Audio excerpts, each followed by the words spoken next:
Okay, so now we'll see the checkpoint theorem. What is the checkpoint theorem?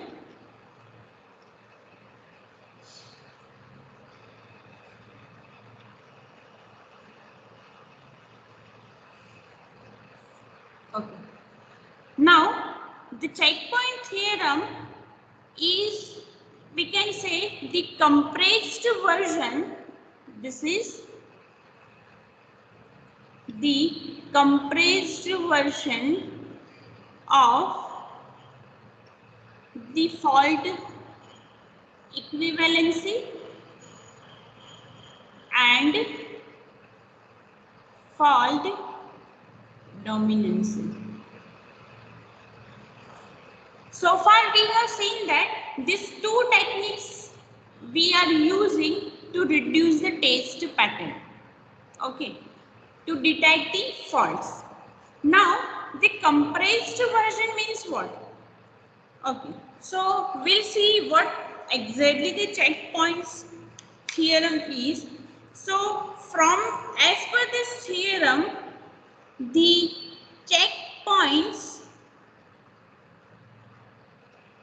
in a circuit is equal to the number of primary inputs plus the fan-out branches. Okay, so for any given circuit, if we want to find out the checkpoints, then we need to calculate how many primary inputs are there and how many fan-out branches are there. Let's see one example of that. Okay, so we have one combinational circuit.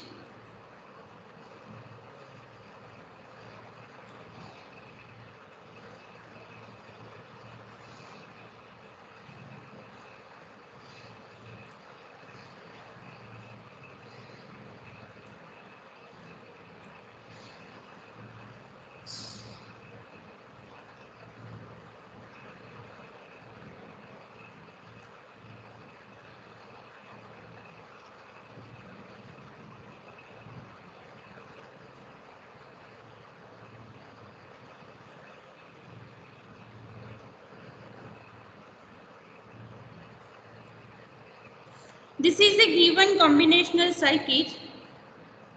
Okay, so let's say the inputs A, B, C, D and output is Z. So to calculate the number checkpoints, first we need to calculate how many primary inputs, 1, 2, 3 and 4. So the 4 is my primary input. The fan out branches, okay, so for the 1 too many, so this 2, 1, 2, 3, 4, 5 and 6. So this is my fan out branches. So how many checkpoints are there? 4 plus 6, that is the 10. Now in each checkpoint, this is the how we can calculate the checkpoint, and at each checkpoint we have whether circuit 0 or the circuit 1. So if we calculate the from these checkpoints the number of faults, so the number of faults are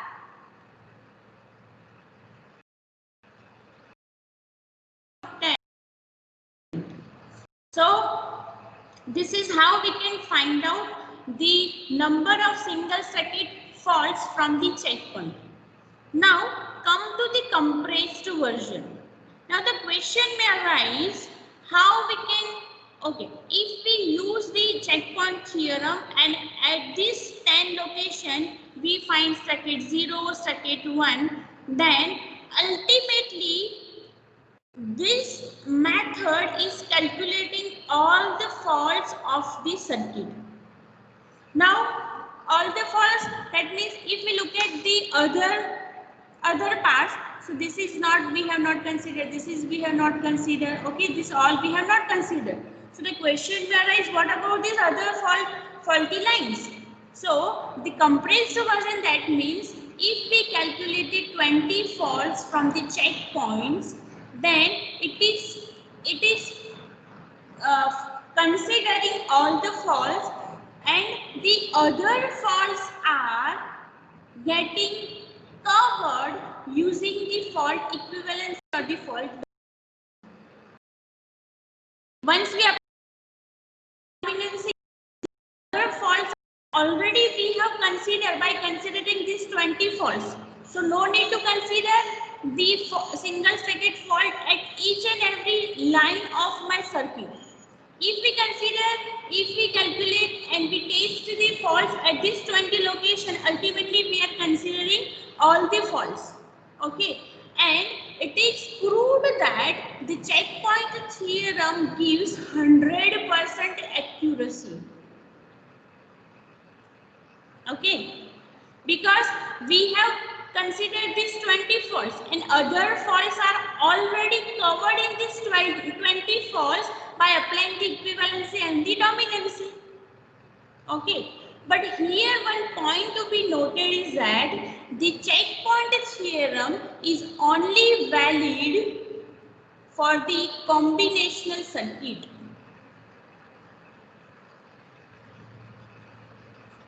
If we have the combinational circuit, then and then we can say that the checkpoint theorem is covering the 100% fault accuracy.